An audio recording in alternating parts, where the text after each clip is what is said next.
Police శాఖలో పనిచేస్తున్న వాళ్ళు ప్రమోట్ అవ్వాలని కోరుకుంటారు. అలాంటి వాళ్ళకి చంద్రబాబు సర్కార్ ఒక అద్భుతమైన అవకాశం ఇచ్చింది. ఏదైతే సబ్ ఇన్స్పెక్టర్ సివిల్ పోస్టులకి 65% ప్రత్యక్ష నియామకాల ద్వారానే భర్తీ చేయాలని నిర్ణయించారు. గతంలో ఇది 55% ఉండేది.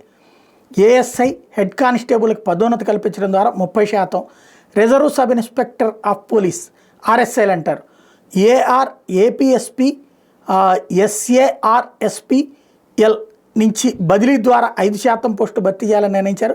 డైరెక్ట్ రిక్రూటరీ ఖాళీల్లో ప్రత్యేక కేటగిరీలకు కొన్ని రిజర్వేషన్లు కూడా కల్పించారు.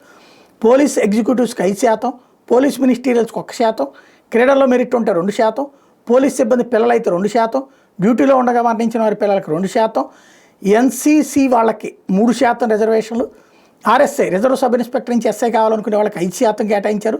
వీళ్ళకి వాళ్ళ స్థానిక జోన్లోని నియామకాలు చేపట్టాలి. పోస్టింగ్ ఇచ్చే ఏడాది జూలై 1వ తేదీ నాటికి వయసు 40 ఏళ్ళు దాటకూడదు.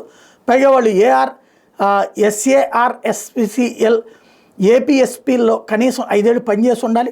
ట్రాక్ రికార్డు మెరుగ్గా ఉండాలి. నక్సల్స్ మావోయిస్టుల నియంత్రణ కార్యకలాపాల్లో పాల్గొని ఉండాలి. వీటితో పాటు ఎస్ఐకి కావాల్సిన విద్యార్హతలన్నీ ఉండాలి. ఈ నియామకాలన్నీ రాష్ట్ర స్థాయి పోలీసు రిక్రూట్మెంట్ బోర్డు చైర్మన్ పర్యవేక్షణలో జరుగుతాయి. గతేడాది జూలై 1వ తేదీ నుంచి ఉన్న ఖాళీలను ఇప్పుడు భర్తీ చేస్తారు. ఇవన్నిటికీ కూడా ఇప్పుడు తాజాగా నిర్ణయాలు తీసుకున్నారు.